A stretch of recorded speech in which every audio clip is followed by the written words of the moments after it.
الفاتحة والقبول تمام بالرسول إلى حضرة سيدنا الرسول محمد صلى الله عليه وآله وصحبه وسلم ثم إلى حضرة سيدنا الإمام الغزالي محمد بن أحمد الغزالي ثم إلى محمد بن عيسى ثم إلى حضرة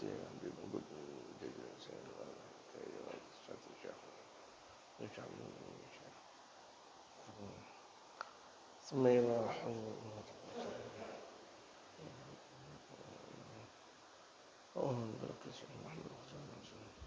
جميع مشايخنا في الدين جميع آبائنا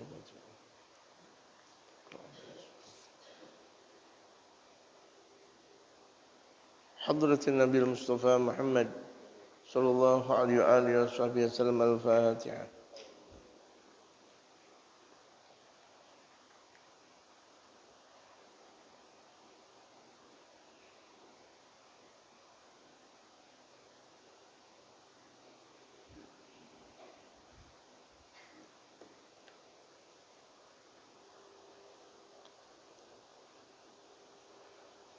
بسم الله الرحمن الرحيم.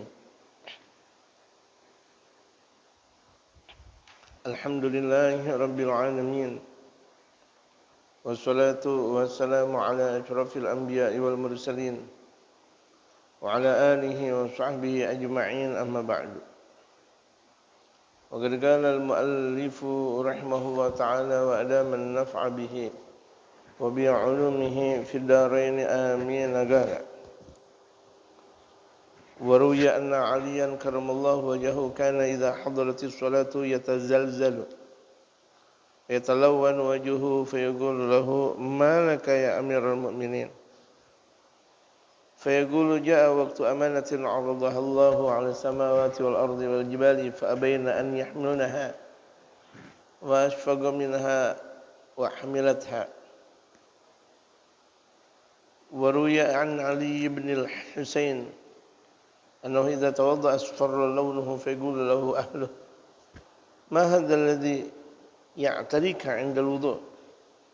فيقول: أتدرون بين يدي من أريد أن أقوم.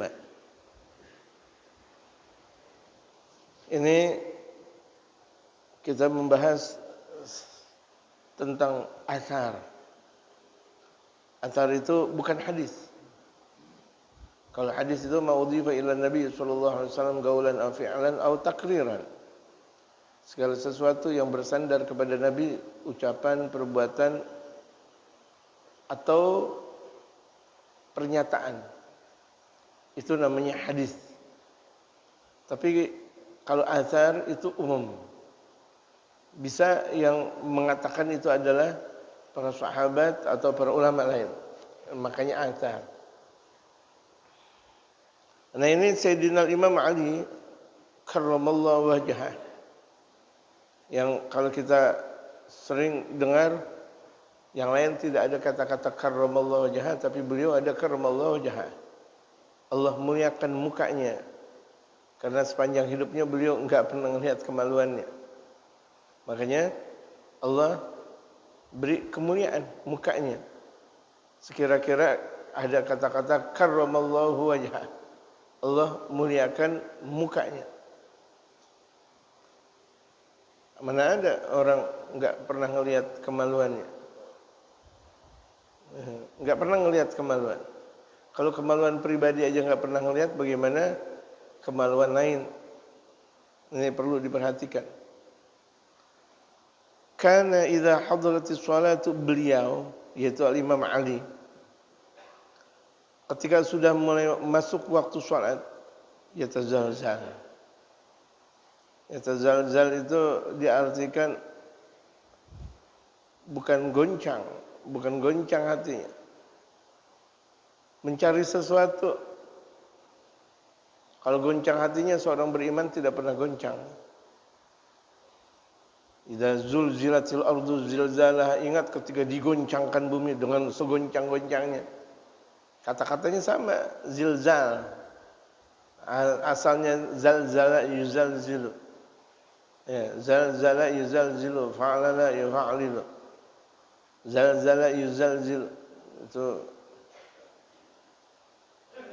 artinya tidak diartikan goncang, tapi diartikan mencari sesuatu. Mau mencari sesuatu yang dia sendiri apa ya yang mau dia cari.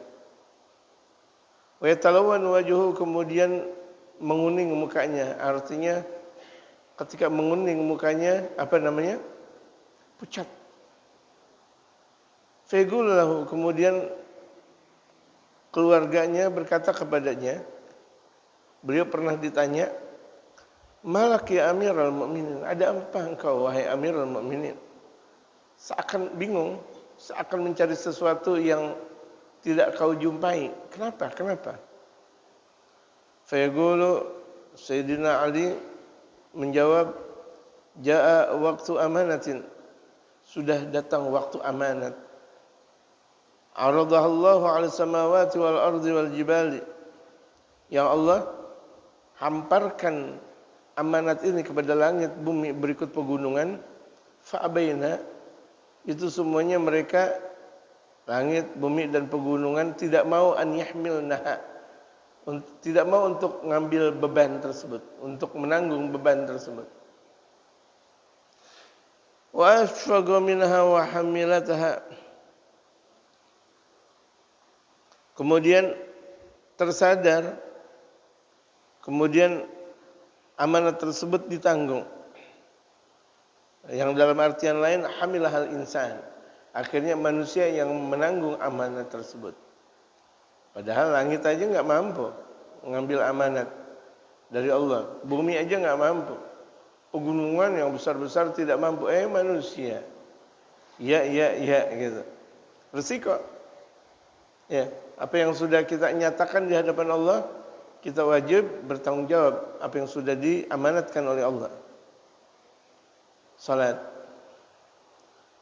Jangan dianggap bahwa salat tersebut remeh. Orang yang mengatakan salat itu remeh, dia teremehkan. Apalagi kalau misalnya ada orang mengatakan bahwa salat zuhur, asar, maghrib, isya, subuh itu tidak wajib, kafir dia. Karena ini bentuknya akidah. Orang yang mengatakan bahwa zuhur, asar, maghrib, isya, subuh tidak wajib, maka kafir dia. Kafir, sama sebagaimana mereka orang Kristen, Katolik, Hindu, Buddha, mereka-mereka yang menyembah selain Allah, sama kepada orang yang menyatakan bahwa salat yang wajib itu tidak wajib. Salat fardu adalah tidak wajib menurutnya. Orang tahawunan bis shalah, orang yang menganggap remeh salat, dia bakal diremehkan. Ekonominya remeh, politiknya remeh, semuanya remeh. Kalau orang yang menganggap salat tersebut remeh, siapapun orang, enggak kenal dia pangkat, enggak dia kenal pejabat, enggak dia kenal kaya, dia miskin, siapapun yang menganggap remeh salat, teremehkan. Man ahana salah uhin. Barang siapa yang menganggap remeh salat, dia bakal diremehkan. Ingat, man ahana salata uhin. Menganggap remeh salat, diantaranya orang salat tapi tidak dengan ilmu, dianggap remeh. Gitu. Orang yang sudah mempunyai banyak ilmu saja, memperhatikan tentang salat, bukan cuma sekadar Al-Quran dan hadis yang berbicara tentang salat yang dia fahami, bahkan athar dan magalah ulama, dia bicara tentang muhadditsin, bicara tentang ahli hadis, ahli Quran, ahli hadis, ahli tafsir dan sebagainya. Bahkan ulama-ulama fikih, mereka pelajari itu semuanya. Demi apa? Demi untuk menyempurnakan salat, li'itmami salat, untuk menyempurnakan salat.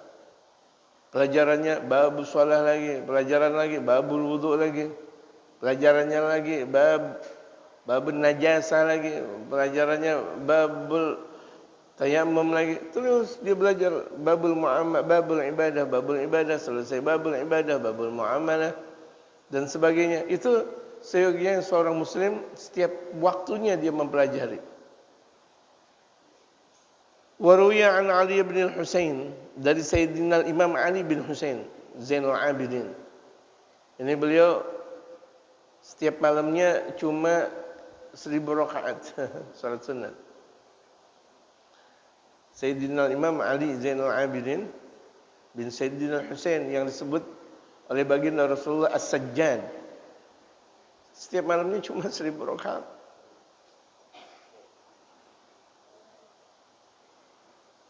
Seribu rakaat. Itu beliau kalau udah di tengah malam, selain beliau ini 1000 rakaat beliau dengan baca Al-Quran Al-Karim, hafal Al-Quran, mengkhatamkan Al-Quran Al-Karim. Di sela waktu beliau bersedekah. Ketika itu fakir miskin yang ada di kota Al-Madinatul Munawwarah jumlahnya 100 orang. Beliau ambil makanan-makanan pokok berikut lauknya yang sekira-kira cukup dalam satu hari. Beliau panggul sendiri. Kalau tempo dulu kan manggul pakai apa namanya? Pakai apa namanya? Batang, pakai kayu cangkul. Beliau sendiri yang memberi. Ini cicitnya Rasulullah Muhammad yang setiap malamnya tahajud 1000 rakaat. Terus nyeter ke seluruh Al-Madinatul Munawwarah. Seluruh kaum miskin yang ada di kota tersebut diberi. Menjelang subuh, buka pintu, tahu-tahu udah ada makanan siap saji. Jadi itu untuk satu hari udah cukup. Besok begitu lagi, besok lagi begitu lagi, besok lagi begitu lagi. Sampai pada akhirnya beliau meninggal dunia. Hari di mana wafatnya beliau. Itu malam enggak ada yang ngasih sedekah. Ketika orang-orang miskin buka enggak ada lauk. Ibaratnya kita enggak ada nasi dan lauknya untuk satu hari. Ingat, bukan untuk sarapan pagi, untuk satu hari. Enggak dijumpa. Kenapa tumben? Ini subuh enggak ada orang yang bersedekah.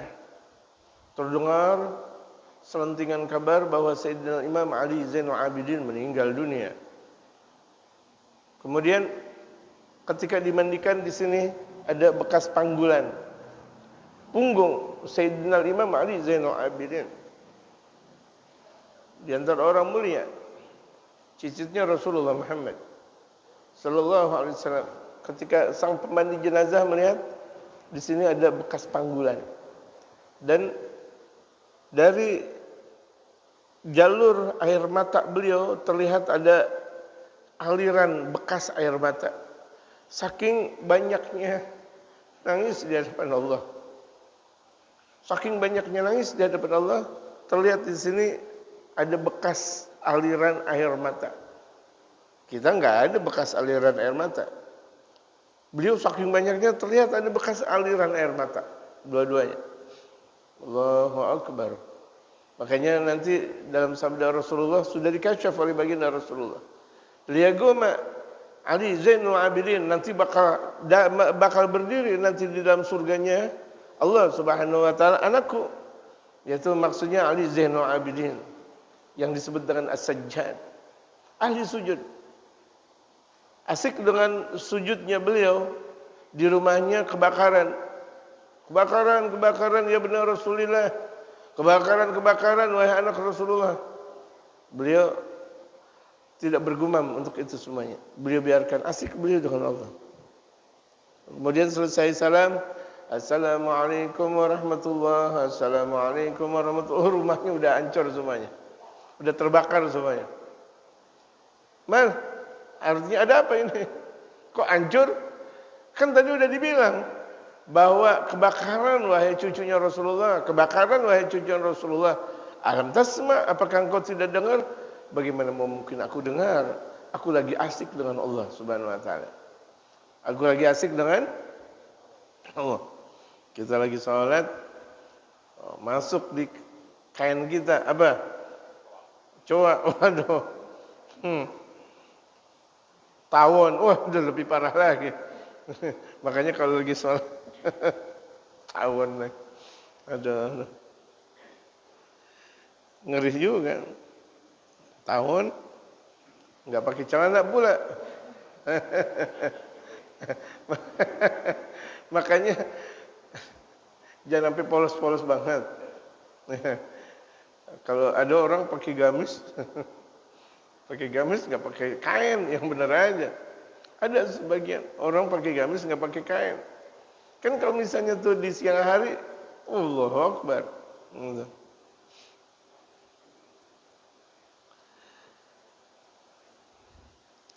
Waruya an Ali bin Al-Husain, diriwayatkan ini dari Sayyidina Imam Ali bin Sayyidina Husain. Sayyidina Husain itu cucunya baginda Rasulullah Muhammad sallallahu alaihi wasallam yang terbelah, terpenggal kepalanya dalam peperangan Karbala. Gitu. Sudah dikasyaf pula oleh baginda Rasulullah bahwa putra beliau yang namanya Sayyidina Husain itu bakal terpenggal. Makanya beliau Rasulullah sering mencium lehernya Sayyidina Husain. Sementara Sayyidina Hasan, cucu yang berikutnya, yang nomor satunya, itu mencium baginda Rasulullah mulutnya Sayyidina Hasan. Ada apa di balik itu semuanya? Sayyidina Hasan meninggal dunia diracuni oleh istrinya sendiri. Tapi istri yang munafik ya, bukan yang pada akhirnya menjadi yang mempunyai anak keturunan yang sampai sekarang ini. Tidak, itu istri munafik. Auzubillahi min dzalik. Ini kalau Sayyidina Hasan punya istri munafik, waduh. Hati-hati kita nih jemaah sekalian. Hati-hati kita. Ini Sayyidina Hasan yang disebut dalam sabda Rasulullah, Al-Hasan wal Husain Sayyida Syababi Ahlil Jannah fil Jannah. Hasan dan Husain pelipur laraknya Rasulullah, maka disebut dengan Qurratu Ain Rasulillah. Qurratu Ain Rasulillah Muhammad sallallahu alaihi wasallam, pelipur laraknya Rasulullah, yaitu Sayyidina Hasan dan Husain itu adalah pimpinan penduduk surga, pimpinan pemuda surga di dalam surga. Kalau dibilang pimpinan pemuda surga di dalam surga, masuk surga enggak? Pertanyaannya enggak masuk akal.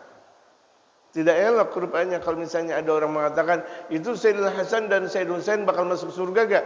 Enggak baca hadis. Ya enggak ngaji kalau begitu jadinya. Kalau disebut dengan pimpinan, mau ngapain juga boleh. Pimpinan pemuda surga di dalam surga. Karena kelak di dalam surga tidak ada orang tua, maka disebut dengan Rasulullah pemuda. Gitu. Semuanya bakal kembali muda ketika di dalam surga. Ini Sayyidina Imam Ali annahu idza tawaddaa, ketika beliau berwudu, isfarra launuh, menguning warnanya, pucat pasi. Fayaqulu lahu ahlu, kemudian istrinya berkata kepada beliau, "Ma hadzal ladzi ya'tarika 'inda wudu?" Apa yang menyebabkan engkau seperti ini ketika dalam keadaan wudu? Kenapa engkau bisa pucat pasi wahai suamiku?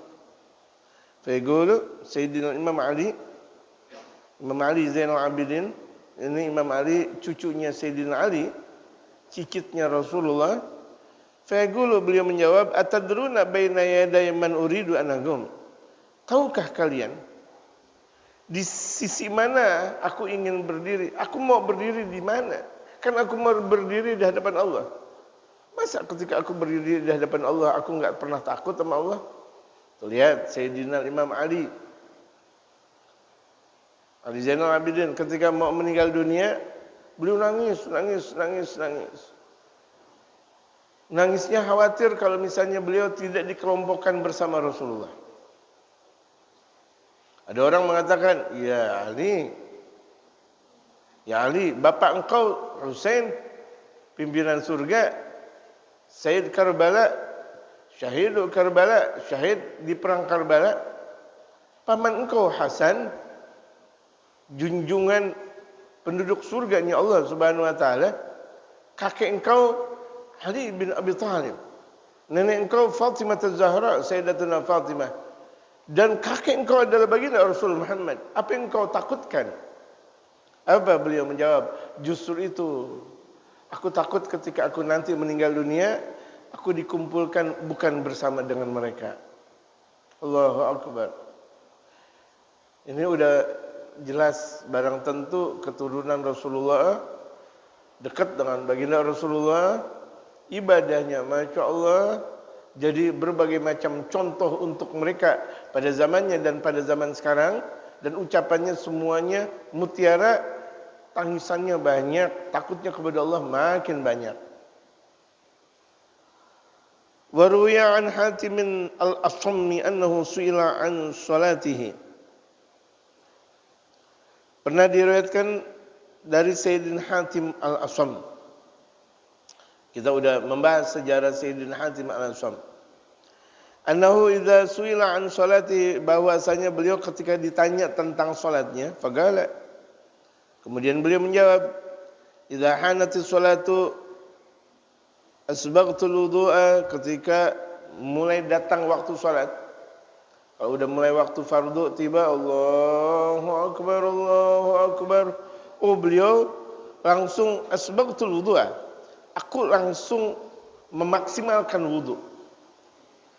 Isbaghul wudu artinya memaksimalkan wudu. Ada anggota tubuh yang ada yang kanan, yang kiri, lebih didahulukan kanan dulu baru yang kiri. Seperti tangan, seperti kaki, sunnah Rasulullah. Kemudian diwudukan masing-masing 3 dengan berbagai macam doanya dan sebagainya. Itu maksimal namanya. Kalau ada orang berwudu cuma sekali saja berarti belum maksimal. Ini Sayyidina Imam Ali wudunya maksimal.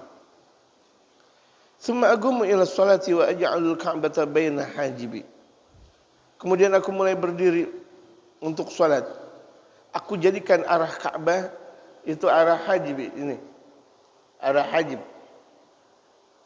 Arah mukaku. Muka di sini kan alis muka. Enggak ada orang punya alis di belakang. Jadi artinya aku jadikan arah Ka'bah itu adalah arah depanku. Wasyirata tahta qadami. Dan aku jadikan seakan siratal mustaqim itu berada di bawah kakiku, ya Allah. Sampai seperti itu tuh beliau. Sayyidina Hatim al-Asm merasakan ketika beliau salat di bawahnya itu serasa siratul mustaqim. Pantas salatnya bermanfaat.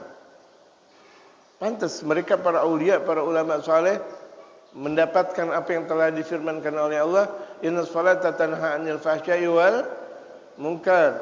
Pantas. Wal jannata an yamini, aku jadikan seakan surga di samping kananku. Wan nara an shimali, aku jadikan seakan neraka di samping kiriku. Oh, di kanan surga, di kiri neraka. Khusyuk kalau begini jadinya. Wa malakal mauti warai, dan seakan aku merasa bahwa malaikat kematian, malaikat Israel ada di belakangku. Coba aja orang udah dikabarkan bakal meninggal dunia. Apa yang dia lakukan? Habis dia untuk melakukan ibadah lagi. Kalau diputuskan bahwa dia bakal meninggal, bagaimana ini? Aku jadikan serasa di belakangku adalah malaikat Israel. Wa dhunnuha akhir salati, dan aku mengira bahwa salatku ini adalah akhir dari salatku. Makanya Habib Umar sering memberikan wasiat kalau lagi jadi imam, jadikan salat ini seakan salat terakhir buat kita. Ij'alu hadhihi salat ka'annaha akhir salat. Jadikan salat yang sekarang kita mau salat ini seakan salat terakhir. Insyaallah. Kalau kita salat terakhir bagaimana dong? Enggak mau selesai. Kita terus mau sama Allah biar meninggal dunia dalam keadaan salat. Pokoknya enggak ada yang lain, biar meninggal dunia dalam keadaan salat. Ya Allah biha, ya Allah biha, ya Allah bihasnil khatimah. Thumma agumu bainar raja'i wal khaufi, kemudian aku berdiri untuk salat antara rasa takut dan rasa harap dan takut. Harap mudah-mudahan salatku diterima. Takut kalau tidak diterima. Ini wali. Salatnya seperti itu. Kita la haula wala quwata illa billah. Wa ukabbir takbir, kemudian aku takbir. Ini pesona salat jamaah sekalian. Hakikat salat kita harus faham. Bukan solatnya. Diri ruku, kemudian diri lagi sujud. Duduk di antara sujud lagi, kemudian diri lagi. Itu mungkin zahirnya salat. Tapi di setiap gerakan salat ada mutiara indah dalam salat tersebut.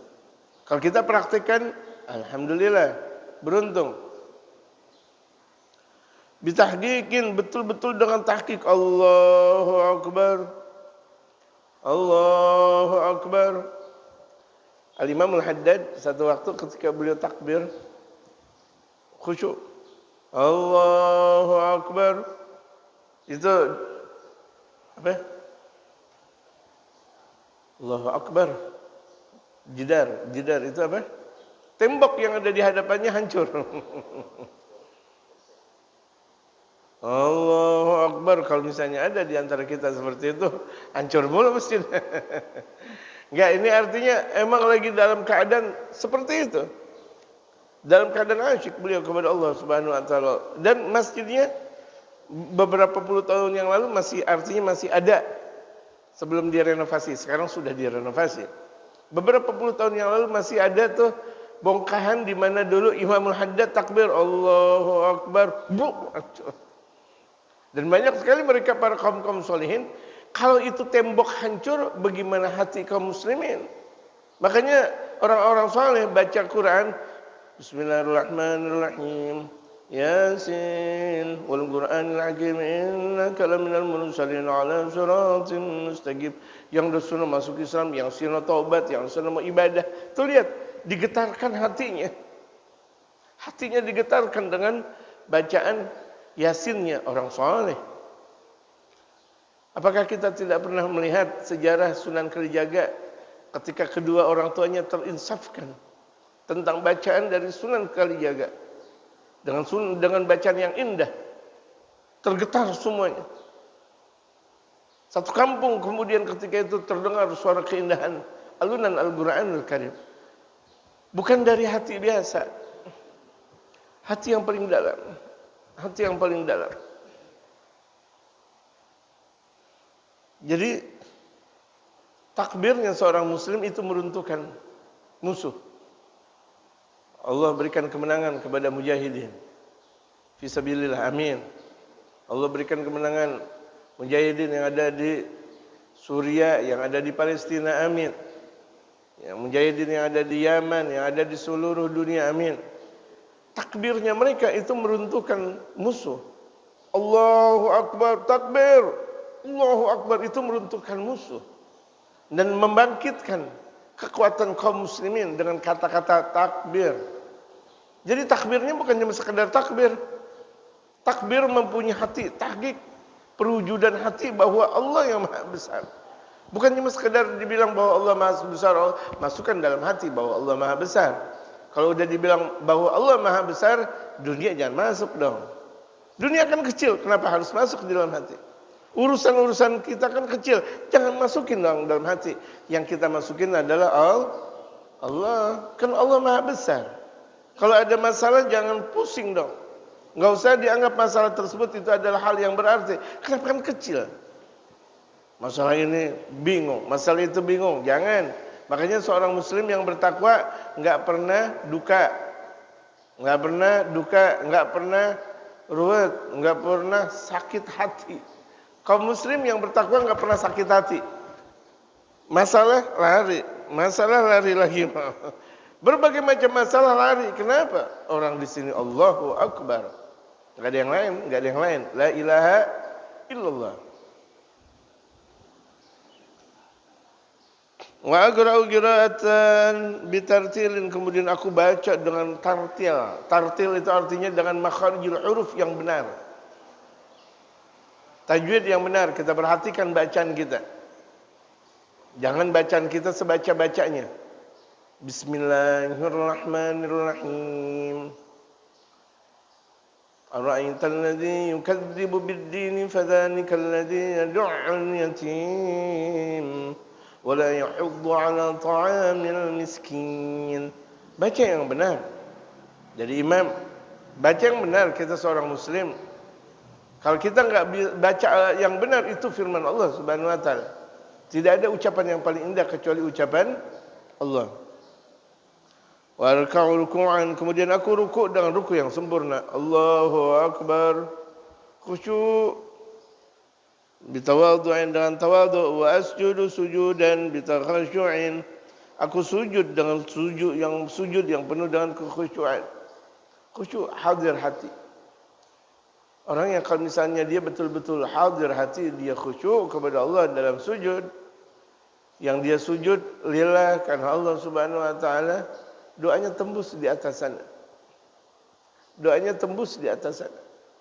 Di atas Sidratul Muntahanya Allah tembus. Padahal ketika itu dia berbisik ke bumi, Subhana rabbiyal a'la wa bihamdih. Subhana rabbiyal a'la wa bihamdih. Subhana rabbiyal a'la wa bihamdih. Di atasannya mustajab doa. Dicintai oleh alam malaikat-malaikatnya Allah Subhanahu wa taala. Wa aq'udu 'alal warikil aisari, kemudian aku duduk di arah pantat yang kiri. Untuk duduk terakhir. Ya kan, duduk terakhir seperti itu. Wa afrishu dhahra qadamiha, dan aku farashkan, aku buka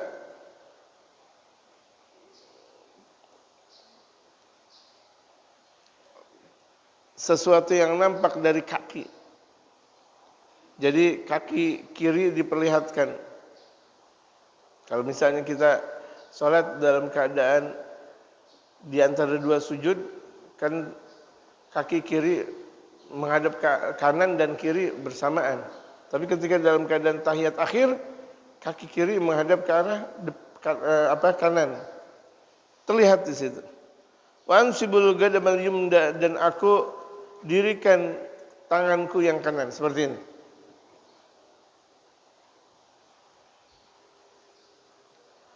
Alal ibahami wa utbi'uha bil ikhlas. Itu dari telunjuknya, dari jempolnya, dan aku iringi semua gerakan-gerakanku dalam solat itu penuh dengan keikhlasan. Tsumma la adri gubilat minni amla. Kemudian aku tidak mengetahui solatku ini diterima atau tidak. Allahu akbar. Aku tidak tahu ini solatku diterima atau tidak. Ini yang sudah mengerti tentang hakikat solat. Wa qala Ibnu Abbas radhiyallahu anhuma, dan Sayyidina Abdullah bin Abbas. Sayyidina Abbas itu paman Rasulullah. Sayyidina Abdullah berarti anak paman dari Rasulullah, sepupunya baginda Rasulullah. Raka'atani muqtasidatani fi tafakkurin khairun min qiyamil laili wal qalbu sahin. 2 rakaat yang dia tuju penuh dengan tafakur. 2 rakaat salat dia faham tentang bacaan-bacaannya. Allahu akbar. Bismillahirrahmanirrahim. Alhamdulillahi rabbil alamin. Bacanya benar. Enak. Kemudian dia faham artinya, dia faham tujuannya, dia faham tentang tafsirnya. Masukkan dalam hatinya Al-Fatihah, gerakan dalam berbagai macam keadaan dengan penuh Al-Fatihah. Kemudian bacaan yang ketika dia baca setelahnya apa? Qul ya misalnya, itu adalah kekuatan tauhid yang kita pahami. Qul ya ayyuhal kafirun la a'budu ma ta'budun wa la antum 'abiduna ma a'bud. Sekarang nih Desember, di mana banyak mereka kaum muslim, banyak mereka naudzubillah min dzalik, di bulan-bulan Desember ini bulan-bulan banyak kekufuran. Banyak kekufuran.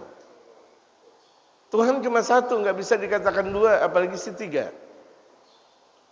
La ilaha illallah, kita yakini dengan qul ya ayyuhal kafirun la a'budu ma ta'budun wa la antum 'abiduna ma a'bud. Wala ana 'abidun ma 'abadtum wala antum 'abidun 'abudu lakum dinukum waliyadin. Ada satu kajian teologi, tapi kepanjangan. Saya berhentiin dari sini udah. Nanti teologi soalnya. Jadi intinya jangan ikut-ikut tentang permasalahan di Desember ini, wabil khusus 25 Desember, biarkan mereka. Kita muslim. Jadi nggak perlu tasyabbuh dengan mereka. Tasyabbuh dengan mereka artinya keluar rumah untuk cuma sekedar naik niup trompet atau jalan-jalan di tanggal 25 Desember. Jangan dong. Itu bukan hari besarnya kita. Itu bukan hari keistimewaan kita. Hari Islamnya kita, bukan. Jangan. Oh, itu tanggal 25 Desember ada pemberian sembako. Jangan diambil. Oh, tanggal 25 Desember ada pengobatan gratis. Jangan diambil. Saya bicara di masjid saya bicara dengan saudara-saudara saya sesama muslim. Ada aturannya. Sesuai dengan hukum-hukum yang ada. Ya kan? Kemudian di tanggal 25 Desember ada ini dan itu enggak apa-apa. Udah. Kita sholat berjamaah, sholat. 25 Desember kita baca maulid. Bukan Natalnya mereka, bukan. Kita baca maulid Nabi SAW. Kita baca doa, kita zikir. Jangan menyerupakan mereka. Ini terkadang Masya Allah, jalan-jalan yuk kayak orang lain. Tapi di tanggal 25 Desember, sama aja tasyabbuh, sama aja memeriahkan acaranya mereka. Betul? Jangan. Ini akidah soalnya jamaah sekalian. Orang salah sholat boleh jadi dia masuk neraka. Tapi kalau salah akidah, selama-lamanya di dalam api neraka. Hati-hati, ini akidah. Atau yang disebut dengan teologi. Itu ada dalam satu kajian teologi the Ten Commandment. Ada pokoknya panjang. Ini kita ngaji di sini. Habis nanti kita bahas seperti itu. Sementara kajian kita belum tuntas. Jadi 2 rakaat yang betul-betul dia khusyuk, penuh dengan perenungan, lebih baik daripada menghidupkan satu malam sementara hatinya lalai. Salat Allahu Akbar, ngelihat ada curut lewat, ada tikus lewat, kemudian ngelihat jam, udah jam 2 nih. Allahu Akbar, ngelihat jam, oh udah jam 3 nih. Hatinya lalai. Waduh, merenung, saya udah alhamdulillah jam 2, jam 3. Bentar lagi jam 4. Oh, top saya udah jadi orang soleh. Waduh, lalai deh. Oh, kalau begitu jadinya hajat saya bakal diterima sama Allah Subhanahu wa taala. Kenapa? Saya udah tahajud dari jam 1, jam 2, jam 3, dia jam 4. Oh, udah 4 jam. Hasil maksud. Lalai. Gitu. Jadi 2 rakaatnya yang khusyuk lebih baik daripada dia bangun malam dari awal malam sampai subuh. Makanya dalam salah satu sabda Rasulullah, rakaatan yang indal alim afdal min alfi rakaah indal jahil. 2 rakaatnya seorang ulama itu lebih istimewa daripada 1000 rakaatnya orang bodoh. Ulama 2 rakaat beliau tahu tentang hakikat solat, adab solat dan sebagainya. Wa qala sallallahu alaihi wasallam, dan Nabi sallallahu alaihi wasallam bersabda, ya'ti fi akhir zamani nasun min ummati ya'tuna al-masajida fayaq'uduna fiha hilagan dzikruhum ad-dunya wa hubbud dunya la tujalisuhum falaysa lillahi bihim hajah. Rasul bersabda, nanti akan datang di akhir zaman. Sekarang udah akhir zaman namanya. Jangan kita mengatakan oh kita berada di awal zaman. Awal zaman bagaimana? Kita udah berada di akhirnya para nabi dan rasul. Dan dari Nabi SAW ke kita sudah 1400 tahun. Udah betul-betul kita berada di akhir-akhir zaman. Allah bebaskan Suriah. Sebentar lagi Palestina, Yaman dan sebagainya. Terbuka kekuatan Islam dan sebagainya. Datangnya Imam Al-Mahdi, datangnya Nabi Allah Isa. Bagaimana tidak jauh lagi? Tinggal sebentar lagi. Kalau kita enggak menjadi ikut serta menjadi prajuritnya Imam Mahdi atau Nabi Allah Isa alaihi wasallam atau untuk generasi anak keturunan kita, rugi. Zaman sebentar lagi bakal berlalu. Nanti akan datang satu akhir zaman di mana manusia dari kelompok umatku mereka datang ke masjid. Datang ke masjid sih datang. Fa yaq'uduna fiha, duduk di masjid. Hebat. Datang ke masjid, duduk di masjid. Hilagan. Itu berhalaqah-halaqah. Berkelompok-kelompok. Tapi mereka enggak ngaji, enggak zikir, enggak salawat. Zikrumud dunia. Zikirnya mereka dunia. Ya, zikirnya mereka dunia. Di masjid ngomong masalah dunia. Gak pantas banget di masjid ngobrol masalah dunia. Di masjid ngobrol perempuan. Gak pantas banget di masjid ngobrol. Gak boleh. Di masjid kok ngobrol tentang perempuan? Kok di masjid tentang ngobrol masalah janda? Jangan dong, jangan. Ini masjid. Kalau kita yang enggak mengagungkan masjid, siapa yang akan mengagungkan? Kalau kaum muslimin tidak mengagungkan masjid, siapa yang mengagungkan? Jangan di masjid. Kalau mau ngomong masalah janda di warteg kek, di pos hansip kek, jangan di masjid. Jangan di masjid. Masalah dunia jangan ngomong masalah obekan di masjid. Ente dapat berapa? Ente dapat di masjid, ini masjid. Jamaah sekalian. Jangan ada kata-kata kotor. Oh, apakah kata kotor itu adalah kata-kata yang tidak benar? Dunia udah tidak benar. Jangan diobrolin di masjid. Apalagi kalau misalnya ada seorang dai, dia berbicara tentang panjang lebar dunia di masjid. Ini sangat-sangat kotor. Jangan, ini masjid. Tahu gak masjid itu tempatnya Allah Subhanahu Wa Taala? Apakah tega kalau tempatnya orang tua kita kemudian kita rusak? Kemudian kita kotori. Kalau itu adalah tempat orang tua kita, bagaimana ini adalah tempatnya Allah? Semuanya masjid tempatnya Allah Subhanahu Wa Taala. Jaga. Dan enak-enakan banget di masjid, kemudian ngobrol, main HP. Asik-asikan game. Game. Itu yang main-mainan itu. Game. Di HP main game. Di masjid main game. Terkadang yang lebih parah di waktu Jumat masih main game di masjid. Tong-tong, Masya Allah. Enggak, ini ngabarin, ini lagi Jumat, enggak pakai ngabarin. Ini lagi Jumat. Khusyuk kita dengan Allah Subhanahu Wa Taala. Tinggalkan dunia dulu, tinggalkan permasalahan dunia dulu, menghadap kepada Allah. Ini hari Jumat. Gitu. Asik betul mereka. Duduk main HP. Pikirannya ditaruh di mana? Ini udah terjadi. Sebagaimana yang telah disabdakan oleh baginda Rasulullah. Duduk mereka di masjid tapi zikirnya mereka dunia. Dunia, kerjaan lagi. Politik lagi. Makanya jangan terjaga masjid kita, jangan bicara masalah politik. Apapun itu bentuknya. Setelah Khulafaur Rasyidin yang terjadi itu adalah banyak pemimpin yang zalim, disabdakan oleh baginda Rasulullah. Rasulullah bersabda. Makanya kajian-kajian Hadramaut seringkali Masya Allah itu membuat pelajaran buat kita. Betapa mereka anti untuk berbicara masalah politik di masjid. Walaupun cuma sekedar ngobrol, jangan ngobrol di masjid masalah politik. Pemilihan lurah, pemilihan camat, pemilihan jangan di masjid. Musola boleh enggak? Jangan. Musalim sama tasbih. Di rumah-rumah mereka para ulama jangan. Ini di rumah mereka para ulama banyak ngobrol politik. Harus tahu diri kita.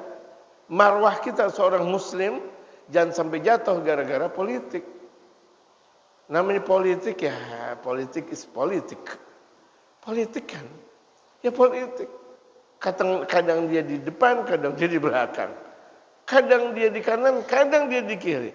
Jagoan kita nih, tahu-tahu jadi musuh kita. Apa namanya? Politik.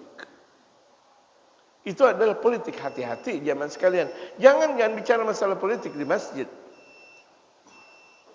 Jangan sucikan masjid kita.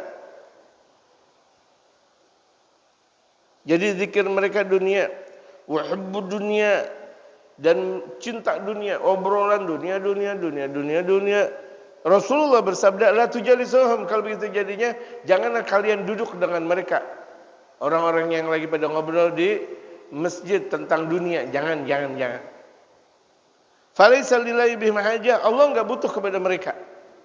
Allah nggak butuh. Di masjidnya Allah ngomong kotor. Kan saya nggak ngomong jorok, itu dunia. Kan saya nggak jelek-jelekin orang, itu dunia. Kan saya nggak membuka aib orang, itu dunia. Itu dunia. Jangan jamaah sekalian. Terkadang pembahasan ini katanya keras. Bukan keras, tegas. Harus seorang muslim mempunyai satu ketegasan. Keras berbeda dengan tegas. Kalau misalnya seorang muslim tidak punya ketegasan, andaikan perang, bagaimana terjadi? Allahu Akbar, enggak ada muslim. Allahu Akbar, astagfirullah. Perang, Allahu Akbar. Siap, gerak jalan, 1, 2, 3. Ini 1, 2, astagfirullah. Tegas, waktunya tegas. Waktunya lembut, ya lembut. Itulah kaum muslimin. Makanya baginda Rasulullah Muhammad sallallahu alaihi wasallam itu satu waktu beliau tersenyum, satu waktu beliau tegas. Kalau dalam keadaan perang getar, betul-betul memerangi musuh, getar namanya. Tapi kalau misalnya ketika di masyarakat dakwah dhaha, senyum baginda Rasulullah Muhammad itu kan susah. Orang yang biasa perang tahu-tahu suruh senyum. Atau orang yang biasa senyum tahu-tahu perang kan susah. Tapi itulah dimiliki oleh kepribadian baginda Rasul Muhammad sallallahu alaihi wasallam. Jadi ini batasan kita. Silakan mau bicara lain tapi jangan di masjid. Mau apapun namanya, mau apapun. Mau ngobrol sedikit pun jangan masalah politik di masjid walaupun jauh. Ingat, politik is politik. Berapa banyak kaum muslimin sudah dibodohkan, sudah ditipu lagi. Pokoknya politik nggak ada kata pokoknya. Mereka aja yang atasan, yang penting kan saya naik. Mau bagaimana ke ceritanya? Saya kan dulu musuhnya dia dalam politik. Sekarang kan saya udah dapat jatah bagi dia. Nggak pakai musuh-musuh, temenan. Sementara yang di bawah pada berantakan semuanya. Pada marah-marahan semuanya. Rugi masyarakat. Gak punya duit, gak punya apa, marah-marahan. Menghentikan rahmatnya Allah subhanahu wa ta'ala. Sementara mereka, koalisi. Kerjasama lagi. Ente dapat gak? Enggak, ente jadi ini ya. Ente jadi, tadinya, luar biasa. Menjadi tidak luar biasa. Politik. Janganlah jamaah sekalian. Gitu. Doain pemimpin wajib. Ya Allah, jadikanlah pemimpin kami pemimpin yang arif bijaksana, wajib. Walaupun dalam masjid, walaupun di sisi Ka'bah, Tapi untuk memasuki perseteruan politik tidak boleh. Perseteruan politik tidak boleh, gitu. Haram. Kalau masih ada ulama yang model seperti itu, ya lucu-lucu saja. Dalil sudah sangat lengkap, dalil sudah sangat kuat, masih tetap mengambil dalil. Politik is politik. Ingat, jamaah, jangan gara-gara yang satu kuning, langsat, hijau, biru, di langit yang biru apa semuanya berbeda-beda, kemudian akhirnya di masjid semuanya pada berbeda-beda. Jangan. Makanya kenapa tuh dianjurkan ketika kita mau sholat dan sebagainya, dianjurkan kita menggunakan baju gamis misalnya. Yang putih misalnya. Kenapa? Bersih daripada warna-warna. Sementara politik penuh dengan warna-warni. Bisa paham jemaah? Wallahu a'lam. Sampai sini karena sudah masuk waktu. Baik.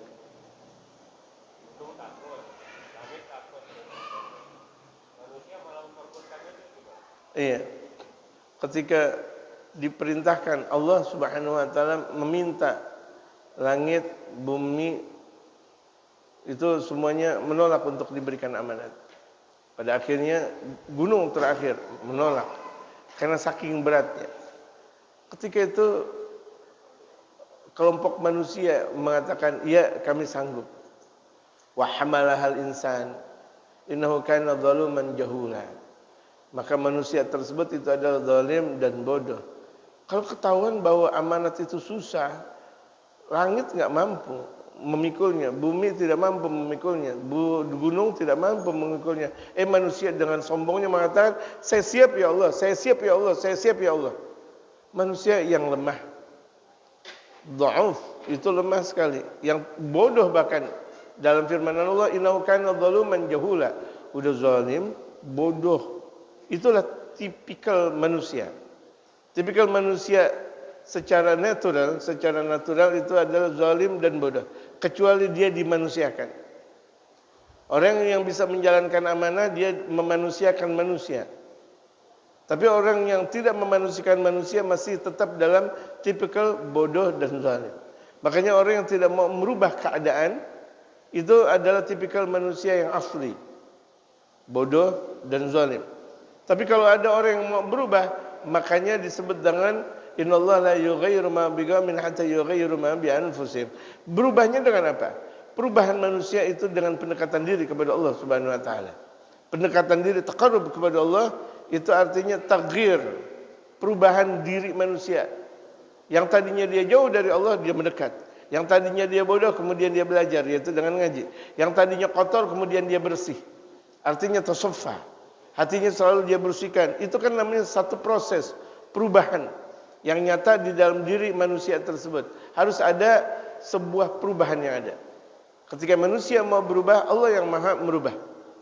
Kalau mau manusia berubah. Tapi kalau manusia tidak mau berubah, manusia tetap dalam keadaan zalim, dan manusia tetap dalam keadaan jahil. Misal nggak mau ngaji, kan nggak mau merubah diri namanya. Nggak mau berdoa, berarti kan nggak merubah diri namanya. Nggak mau berusaha untuk kerja, berarti nggak mau merubah diri namanya. Orang yang tidak mau merubah diri itu tipikal manusia yang asli. Makanya orang-orang yang tidak mau berubah diri itu tetap disebut dengan zalim, jahil. Sementara yang mau berubah, dialah orang-orang yang pada akhirnya benar-benar menjalankan amanat yang datang dari Allah Subhanahu wa taala. Besar nih jamaah sekalian. Amanat di kita, contohnya sholat, besarnya luar biasa. Andaikan mau ditimbang dengan berbagai macam timbangan, enggak ada yang mampu untuk bisa menjalankan amanat satu aja, yaitu sholat. Sholat, Allahu Akbar. Kita udah sholat, istri-istri, kita udah sholat, istri udah sholat, anak-anak. Berapa banyak orang tua sholat, bisa jadi sholatnya tidak diterima lantaran anaknya tidak sholat. Dengerin nih, berapa banyak orang nih orang tua dia sholat, bahkan Masya Allah dia pelintir tasbih ribuan kali. Subhanallah, subhanallah, la ilaha illallah, la ilaha. Anaknya enggak sholat, atau mungkin anaknya sholat cuma sekedar di rumah. Gara-gara seperti itu orang tua tidak diterima oleh Allah Subhanahu wa taala. Kenapa? Tidak ada perubahan. Makanya amar ma'ruf nahi munkar itu di antara proses perubahan manusia. Amar ma'ruf menyuruh kebenaran, nahi munkar mencegah kemunkaran. Jangan mau kita kawinkan tuh perempuan doang, tapi kita enggak mau mendidiknya. Jangan kita mau mempunyai anak doang, tapi kita enggak mau mendidiknya. Wajib. Apa jamaah? Wajib hukumnya. Wallahu a'lam.